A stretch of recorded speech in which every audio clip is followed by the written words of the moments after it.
With nature's principle, it will guide you on what to eat, when to eat, and how much to eat.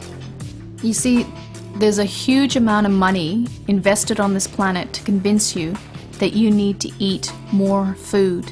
And the fascinating thing is that most of that food has very little nutrients in it. So your body actually wants to eat more because it's not being nourished. So what is nature's principle? Essentially, there is an infinite intelligence in nature that is right there at our fingertips. As I said, it's encoded in our psyche and our DNA. The natural world is literally there to support and nurture you. And nature's constantly communicating you, trying to tell you what to eat. It's subtly guiding us on what to eat and when to eat and how much of it. Except here's the thing. We're not listening. We created this story that it's all too hard. Life's too difficult. Food should be simple. Well, the truth is food is simple. But the true path that's going to energize you is not terribly complicated. It requires a little more effort, but it certainly gives you way more back than you invest. Your innate nature, your body's factory settings, your homeostasis, the way you are meant to be, is vibrant, alive, full of energy, happy, healthy, slim, slender, thin, skinny, buff. You are designed to have the glow. How does nature's principle work? Well, it's quite simple. And all you need to do is follow these 7 simple principles. When you get this, it will all fall into line and make a huge amount of sense to you. So what is nature's principle? Well, nature's principle actually came about by actually studying and observing the longest living cultures that have the greatest quality of life with the least amount of lifestyle diseases. So I started to look and thought, what are they doing that we're not doing? And essentially, if you look at these cultures, the power in what they're doing that keeps them alive for so long in such good quality health is that they're really plugged into nature. They actually observe nature and live close to it and by it. So they actually, when it comes to food and what they're meant to be eating, they eat that which is most abundant in nature. Because if you think about it, nature actually tells us what to eat and the quantities to eat it and by how and easily and when it's obtained in nature. So that which is most abundant in nature we're meant to have the most of. The most convenient food in nature was actually the healthiest for us. The harder it is to obtain in nature, we have a less of a physiological need for it, and we have a stronger physiological desire for it, so it actually makes us to work harder to go out and get it. And the third group is if you cannot get it in nature, not only do you not need it, it's most likely harmful to the body. And that's what these healthy cultures are doing. So if you think about it, the nutrient that is most abundant on the planet, the one that we are most life dependent on, is everywhere. Isn't it convenient? The nutrient we can't survive seconds without is everywhere. It's air. In fact, we take it for granted. We don't even think of it as a nutrient, but try and live life without it. Then you really know it is a nutrient. So isn't it interesting that the second most primary nutrient we are life dependent on covers 70% of the planet? It's the second most bioavailable nutrient on the planet. And we cannot survive days without living with it. That's water. Your body's actually made up of 70% water. So there's this interesting correlation that shows that we are life dependent on this. So what you want to be asking yourself is how close to nature is the water you're getting? Are you getting live, living, vital waters? Are you getting water that's actually being chemically cleaned, that's being stored in reservoirs, that doesn't actually have life force going through it? Do you have water that's going into your body that has toxic chemicals in it, like fluoride? And I'm not talking the natural occurring fluoride that's actually good for the body. I'm talking about the synthesized fluoride that's actually used, the same ingredient that's used in making rat poison. Are you drinking your water from glass that's not going to be leaching xenoestrogens into it? Or are you actually using plastic bottles that, particularly if they've been kept for a long time or warmed in the sun, not so good for the body, not very natural? Now the third most primary nutrient, again, covers a large percentage of the planet. In fact, you can view it from space. It's green. Green is everywhere around us, and we are life dependent on green vegetation. And if you actually look at the nutrients that are naturally occurring in green vegetation, they are the most powerful nutrients for protecting us against disease. Nature's principle number 4. There's no mystery as to why many ancient cultures were sun worshippers. We are life dependent on the sun. It provides us with one of the most important nutrients, vitamin D, that we are suffering from a deficiency of, and as a result, cancer is definitely linked to vitamin D. So in nature, if you were thinking about going out and sourcing your own food, your own water, you're actually moving, you would be doing that out in sunlight. So it's important to get a respectful amount and also appreciate that your body's mechanism to say you've had too much sun is sunburn. You want to listen to that, and you want to be respectful of that. Nature's principle number 5. Nature is constantly communicating to us, even amongst vegetation, which is our third most primary nutrient on the planet. There are lots of different colors, so it's things that stem from green vegetation.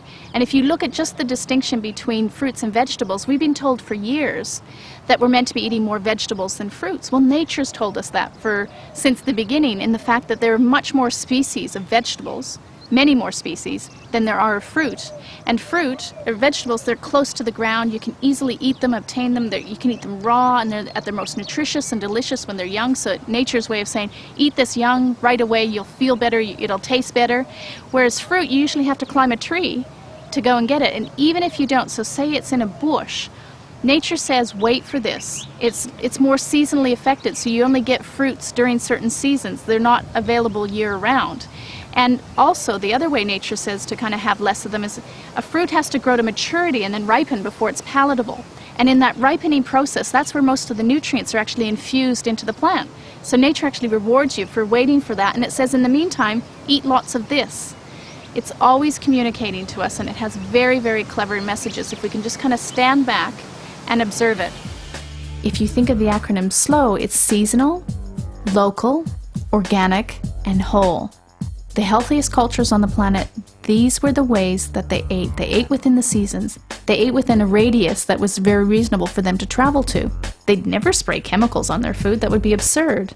And they ate relatively whole foods in that they weren't processing them and throwing away the most nourishing parts of the plants. Nothing is more powerful for you than live plant foods. See, the power of live foods, initially the big thing is that they have enzymes in them. And the enzymes are really complex proteins that help you assimilate all the nutrients in your food. So if you cook your food, what happens is you destroy those enzymes, and then your body has to produce them to help break down the food. And the problem is as we age, we produce less and less enzymes. The other amazing thing about plant foods is that they actually have electromagnetic energy. This is energy that when you eat it, it actually transfers into your body. We're not talking about calories that are burned off. It's a way of actually burning fuel. This is a live energy force that when you eat another live energy force in the form of a plant, you transfer that energy into your body. Well, most processed foods don't have any electromagnetic energy. They're dead. The other thing about live living foods is that the macro and micronutrients, so the fibers and the fats and the vitamins and the minerals, they are kept intact, and because they're in their natural state that they are in nature, when you eat them, the body recognizes them much more easily and can assimilate and use them. It's like a higher grade nutrient. Now, the phytonutrients and antioxidants, these are the colors and flavors in foods, so they're compounds derived from the colors and flavors. And when I first started studying nutrition over 25 years ago, we were told they were non-nutrients. They looked pretty, they tasted good, so it made you want to eat a wide variety of fruits and vegetables, and then you got all your macro and micronutrients. Well, they've categorized at least 60,000 of these phytonutrients in our food. And we now know that they are the most powerful substances on the planet for preventing disease. And when we start to process our food, or we grow it with conventional agriculture, the phytonutrients, the vitamins and minerals are always diminished. This is just what we know now. Nutrition is a very young science. And what the consistent picture that keeps coming up over and over again within the studies that I've been looking at over the last 25 years is that the closer to nature, the more powerful. Nature's principle number 6. Nothing happens in life without movement. Movement is part of nature's way of actually communicating life and vitality. If you think about it, water falls from the sky. It falls down mountains and glaciers and into rivers and streams and then into the ocean.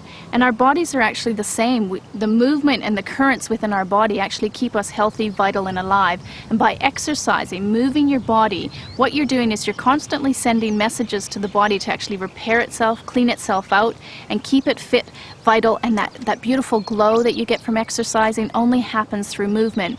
If you think about it in nature, you're not going to get very far as getting your water and getting your food without moving your body. So it's absolutely essential, not just to looking good, but to maintaining that cleanness within your body that will keep you living for a very long time with abundant health. Nature's principle number 7. Foods in nature that take less time to prepare should be eaten more regularly than those which take much time to prepare. If you want to know what you're meant to be eating in your kitchen, it's really simple. Think of one ingredient, think of organic, think of simple. If you had to source it in nature, it would be basically the things that are easiest to source would be the things that are best for you. And that principle works really well in your kitchen when you're working from scratch and organic ingredients. Not so much if you're unzipping packages and popping things into the microwave. So one simple ingredient on its own, like apple, one ingredient, and particularly if it's organic, that means you don't have a lot of chemicals that have gone into it. That would be readily available in nature. And that's really the principle, is that if it's very simple to prepare in your kitchen from raw, basic organic ingredients, it's going to be more nourishing to your body. The more complex your food is, the more processes it has to go through, what you'll find is it's not going to be as good for nourishing you. So here's the message you keep getting. Keep it simple. Although our bodies are incredibly complex, the mechanisms, we're just beginning to scratch the surface on understanding how complex our bodies and how they work. But the user manual, how we actually use our bodies, is really, really simple. If it's too complicated, someone is trying to manipulate you. We've been given really powerful tools to help make decisions about what's good for us. We have intuition, instinct, and intelligence. And the moment we start to trust measurements, data, lists, science over what we intuitively, instinctually, and intelligently feel in our bodies, we're going to be much more open to manipulation. That intuition, that instinct and intelligence is encoded in your DNA. It's encoded in your psyche to help you understand what it is you're truly meant to be doing. And when we get in touch with nature, when we follow nature's principle, it starts to communicate and hone those tools so you really, really know what it is that's going to be truly good for your body. You see, the healthiest cultures on the planet don't have charts, scales, and measures to measure their health. They have no idea what the recommended daily intake of vitamin C or calcium or protein is. They have lived in accordance with nature, and nature's provided them with what they needed. The other thing that the healthiest cultures don't have is they're not partaking of the lethal recipe that literally is sucking nutrients out of their body. So your body is constantly communicating to you. It is telling you what you need and when you need it, unless of course you are in the throes of addiction. If you're waking up in the morning and saying, my body's just craving sugar, so I had a chocolate bar for breakfast, that's not your body communicating a need. That is your body communicating addiction. But when you start to remove the lethal recipe and your body seeks this balance, you have this amazing, intuitive, instinctual, and intelligent communication. And it tells you everything that you need to get into balance. And that really is the benefit of the work that I'm doing and the resources that we're able to offer you in the form of the books and the DVDs, is that I'm bringing to you over 25 years of research, of actually studying what goes on in the supermarket. So you don't have to spend literally thousands of hours trying to dissect what it is you're meant to be eating. It really is incredibly, incredibly simple. And even a child in the most what we would call primitive cultures has more intuition of what we're truly meant to be eating. Because if you look at those healthy cultures, the longest living with the greatest quality of life and the least amount of lifestyle diseases, they don't have scales and measures. They don't weigh anything. They don't have nutritional panels on their food. They pick it up and they go, oh, grew in nature, must be good for me. It's really quite simple. You don't have to measure your body. You don't have to measure your food. When you get things that are close to nature's principle, it takes care of itself. Nature has inbuilt protective mechanisms against obesity. You would work off way more calories sourcing and creating a chocolate cake than you ever would eating it. Do you think I'm saying that you're never ever going to have delicious treats again? That you're never going to have dessert? That you're never going to have chocolate? Well, let me assure you, I believe that chocolate is God's way of saying He loves us and wants us to be happy. And I absolutely, truly know that you can live in a healthy body and still have some lovely treats. If you look at these healthy cultures, many of them had fermented things that they drank, alcoholic beverages.